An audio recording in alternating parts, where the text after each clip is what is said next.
The skies over Tehran lit up with anti-aircraft fire as Iranian forces tried to hold off Israel's strikes.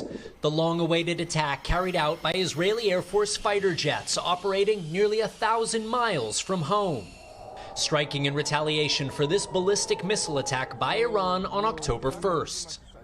Israel's military says it hit factories where the missiles were produced and attacked Iran's air defenses.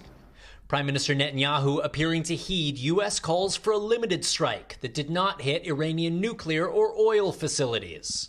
Iran acknowledging military bases in Tehran and 2 other provinces were hit and says 4 of its soldiers were killed. But state media playing down the attack. And today, a quiet calm on the streets of Tehran. I'm not afraid at all because it was a small attack, this woman says. That's raising hopes Iran's supreme leader may choose not to escalate further. If the regime in Iran were to make the mistake of beginning a new round of escalation, we will be obligated to respond. Israel has long fought Iran's proxies, Hamas and Hezbollah.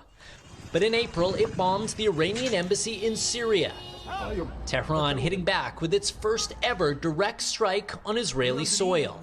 And 3 weeks ago, we were in northern Israel during Iran's ballistic missile attack. We are once again seeing the skies lighting up now. Many what appear to be these missiles streaking on a straight trajectory towards the southern central section of Israel.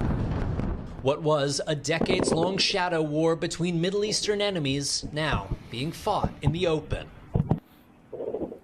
Raf, if Iran now decides to respond, what could that look like?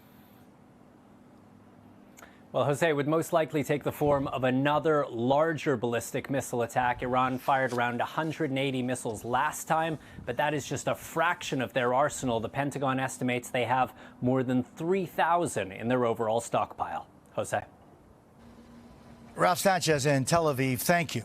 Allie, Raffa is at the White House for us tonight. Allie, we know President Biden has been receiving briefings on developments in the Middle East after Israel's attack. How is the White House reacting tonight?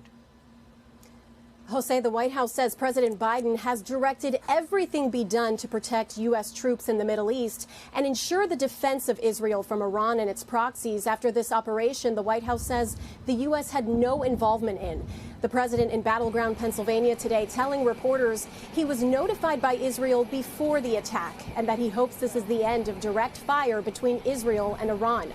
All of this as ceasefire talks in Qatar are slated to resume tomorrow.